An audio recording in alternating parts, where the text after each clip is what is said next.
Friends అందరికీ నమస్కారం. ముందుగా మన ఛానల్ లైక్ చేయండి, కమెంట్ చేయండి, షేర్ చేయండి. టాపిక్‌లోకి వెళ్తే దేశంలో యోగి తర్వాత ప్రతి ఒక్క స్టేట్‌కి ఒక యోగి లాంటి నాయకుడు వస్తూనే ఉన్నాడు. బీజేపీ మనకు అధికారంలో ఉండే స్టేట్‌లలో యోగిని మించిన యోగిలు వస్తున్నారు. మనకు హేమంత్ బిశ్వ శర్మ గురించి అయితే చెప్పుకోదలసిన వ్యక్తి. కాంగ్రెస్ పార్టీలో ఉండి తర్వాత బీజేపీలోకి వచ్చి బీజేపీ నుంచి అస్సాం నుంచి సీఎం అయి తను చాలా గొప్పగా పాలిస్తున్నాడు.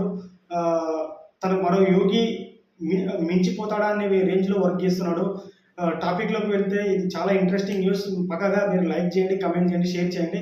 ఎందుకంటే ఇది ఆ న్యూస్ ఇంటనే మనకు పులకరిస్తుంటుంది కాబట్టి మనం ఇట్లాంటి వార్తలు వినేటప్పుడు పక్కగా లైక్ చేస్తేనే ఇట్లాంటి వీడియోస్ వస్తున్నాయి కాబట్టి ఒకసారి లైక్ బటన్ టిక్కున కొట్టండి, అంతే అయిపోతుంది.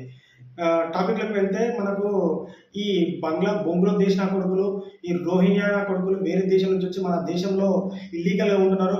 అట్లాంటిది ఏరివేత కేంద్ర ప్రభుత్వం చేపట్టింది. కానీ కొన్ని ఈ మనకు బీజేపీ అధికారంలో లేని స్టేట్లో జరగట్లేదు. ఎక్కడైతే బీజేపీ అధికారంలో ఉందో ఆ స్టేట్లోనే ఈ ఏరివేత కార్యక్రమం అయితే జరుగుతుంది.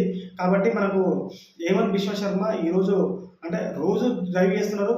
ఒక 50 మంది కాగానే వాళ్ళని తీసుకుపోయి బంగ్లాదేశ్ బార్డర్లో అక్కడ ఉండే ఆర్మీ వాళ్ళకి అప్పచెప్తున్నారు. అంటే ఇల్లీగల్గా ఉండే వాళ్ళని ప్రతి ఒక్కరిని ఐడెంటిఫై చేసి వాళ్ళని తరిమి కట్టే వరకు మనకు ఈ విశ్వశర్మ అయితే ఊపిరిలో లేడు. క్లీన్ బంగ్లాదేశ్ నా కొడుకులు, ఈ రోహింగ్యా కొడుకులు క్లీన్గా అస్సాంలో లేకుండా చేయడమే తన టార్గెట్గా పెట్టుకొని ముందుకెళ్తున్నాడు.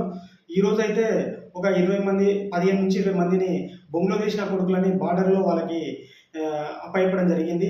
ఇలా తన టార్గెట్ రీచ్ దేశంలో అందరికంటే ముందు కావాలి, క్లీన్ అస్సాం కావాలని కోరుకుంటున్నాడు హేమంత్ బిశ్వ శర్మ.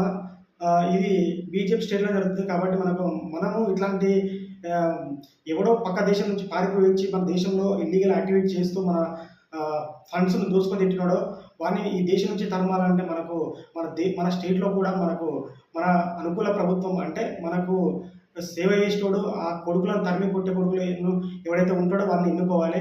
వాళ్ళు ఎన్నుకోవాలంటే మీకు తెలియదు ఏం లేదు. బీజేపీ ప్రభుత్వం అంటేనే అది సాధ్యమైతే వేరే ఎవరున్నా సాధ్యం కాదు. ఎందుకంటే ముస్లిం అఫీస్మెంట్ పాలిటిక్స్ చేస్తారు కాబట్టి వాళ్ళు ఎవరితో సాధ్యం కాదు, బీజేపీ తోటి సాధ్యమవుతుంది. కాబట్టి మీరు ఆ ప్రభుత్వాన్ని తెచ్చుకుంటేనే ఇట్లాంటివి అయితే ఏరివేయడానికి అవకాశం ఉంటుంది.